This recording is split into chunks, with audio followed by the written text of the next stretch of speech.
16K.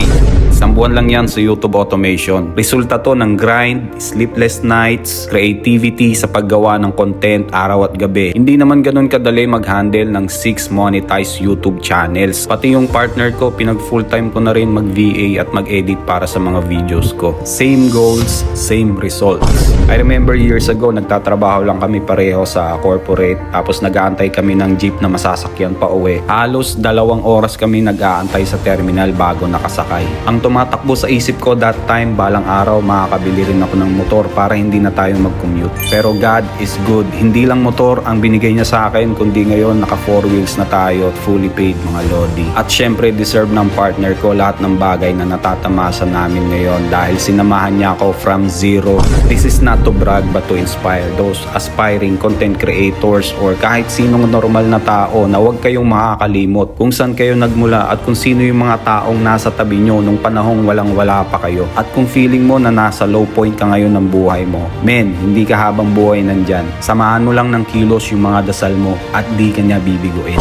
Kung interesado kang matuto ng YouTube automation at ma-improve yung lifestyle at sarili mo, tulad ng mga members namin na zero knowledge lang last month pero ngayon eto na ang mga resulta nila. I-message mo lang ako sa aking FB itong may blue check mark or i-click mo yung link na to for full details. Kayang-kaya mo to, Lodi.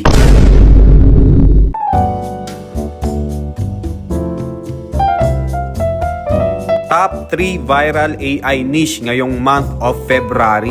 Perfecto para sa mga naghahakot ng views at subscribers. Kaya panoorin mo tong video na to hanggang sa dulo para alam mo yung mga niche na pwede mong gatasan. So stay tuned mga lodi. Top 3, Spike Armor versus Animal. Ito yung mga nakasuot na spiky armor tapos naglalakad sila sa mga wild animals. Ito ay pure AI generated at talaga naman humahakot to ng views all over the internet. Ayan o. Top 2, Talking Objects niche. Ito yung mga nagsasalitang random na gamit, mga cellphone, mga prutas at kung ano-ano pa. Mataas ito sa retention dahil napaka-entertaining at the same time educational na rin para sa mga batang viewers. At ang top 1 ay time-lapse building niche. Panigurado ako dumaan na sa FYP nitong mga naka-time-lapse na construction building. Sobrang viral nito sa shorts at reels dahil talagang nakatutok ang mga audience mo from start to finish ng video. Dito sa aming community, naglalapag kami ng mga trending niche na nagagamit ng mga members namin kaya ang gaganda ng numbers nila at yung iba dito na monetize na oh. Sana all lodi, kaya ano pang nihintay mo?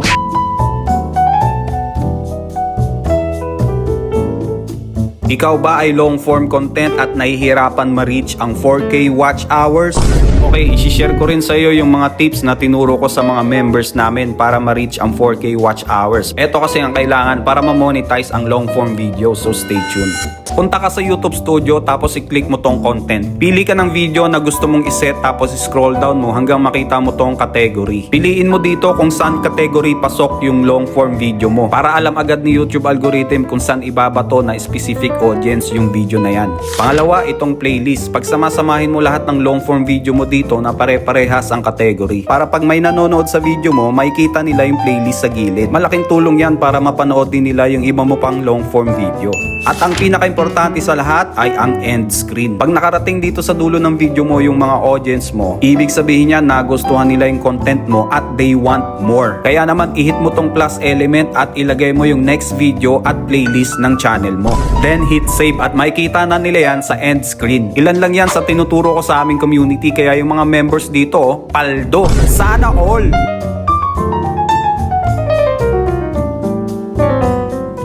Paano gumawa ng AI character model na hindi nag-iiba-iba? Problema to ng karamihan na gumagawa ng AI videos. Tuturo ko sa inyo kung paano maging pare-pareho yung character nyo kahit iba't ibang prompt. Dahil pwede mong pagkakitaan ang AI content, so stay tuned.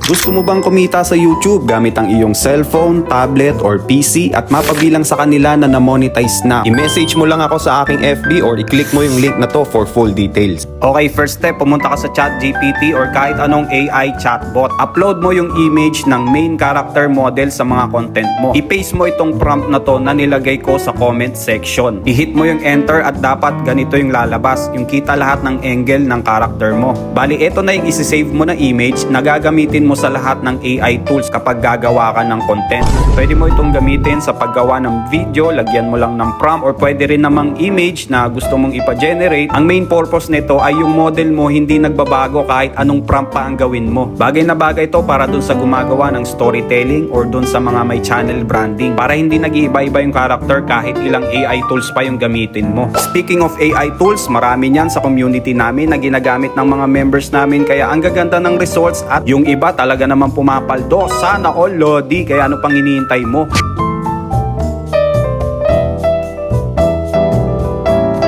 Paano mo malalaman kung anong mali sa mga video mong mabababa ang views? Okay, meron akong isi-share sa inyo na effective sa mga members namin. Ayan o, para alam nyo kung anong dapat gawin para tumaas ang views at revenue ng channel. So stay tuned mga Lodi. Ang una mong gagawin ay tignan yung analytics ng mga low views videos mo. Makikita mo yon sa YouTube Studio. Unang metrics na hahanapin mo ay itong impressions click-through rate. Dapat ito ay 5% pataas dahil kung mababa, ibig sabihin yan, ang thumbnail mo ang may problema. So next upload mo, kuha ka ng idea sa mga viral videos para sa thumbnail mo. Pangalawang metrics, pumunta ka dito sa engagement, scroll down hanggang makita mo tong stay to watch. Ang recommended dito ay 80% pataas. Kapag mababa yan, ibig sabihin hindi effective ang hook at CTA ng video mo. Gamitin mo tong formula na to in the first 5 seconds of your video para mataas ang stay to watch at mapush yan ni YouTube algorithm. Yan din ang sinusunod ng mga members namin sa community kaya naman ang gaganda ng numbers nila at yung iba sa kanila ay kumikita na sa YouTube automation. Kaya ano pang hinihintay mo, Lodi?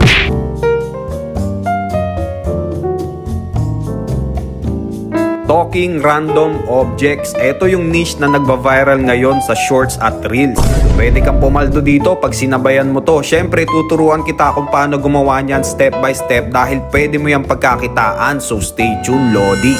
Step 1, pumunta ka sa ChatGPT at i-click mo tong Explore GPTs. I-type mo dito talking object, yung first link na lalabas, i-click mo yan. Ngayon, mag-isip ka ng random objects na gusto mong gawing content. I-type mo lang dito sa ibaba. So, ang naisip ko ay toothbrush, i-type mo lang dyan at i-hit mo yung enter. I-generate ito ng lahat ng prompt na kailangan mo. Ito yung text to image prompt para sa talking toothbrush at nandito na rin yung script na gagamitin mo. May prompts na rin dito para sa mga related objects. I-copy mo tong text to image prompt at pumunta ka sa Gemini AI. Paste mo yung prompt dito, hit enter at antayin mong ma-generate yung image.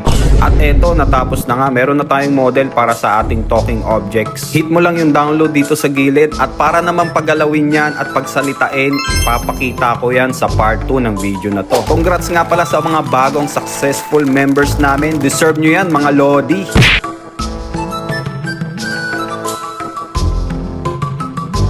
How to create AI talking objects part 2. Kamusta mga Lodi? Sa videong ito, ituturo ko sa inyo kung paano i-animate at pagsalitain yung random objects using your own script para na mo-monetize yung video. So stay tuned. Sa mga hindi pa nakakanood ng part 1, panoorin nyo muna to para hindi kayo malito. So ito na yung image model natin para sa talking objects. I-save mo lang yan at meron akong ginawang prompt na nilagay ko sa comment section. I-copy mo yon, i-edit mo lang at ilagay mo yung script dito ng gusto mong sabihin ng talking objects mo. Next step, gagamit tayo ng Google View 3. Pumunta ka sa website na to at i-upload mo yung image. Piliin mo yung frames to video, 9:16 ratio at Veo 3.1 quality. Then i-paste mo na dito yung prompt, hit enter at antay mong matapos yung video. At eto na nga, meron na tayong AI talking objects. Eto ang final result. Kamusta mga Lodi? Bakit hindi mo na ako ginagamit? Aray ko! Congrats nga pala sa mga masisipag naming members sa community na ngayon ay kumikita na. Sobrang deserve nyo yan mga Lodi. Sana all! Daily uploads tayo dito mga Lodi kaya huwag kakalimutan mag-follow, like, and share. Kung gusto mo naman matuto ng YouTube automation at ma-monetize kagaya nila, pumunta ka lang sa Facebook app ko, link in bio or i-DM mo ako Lodi.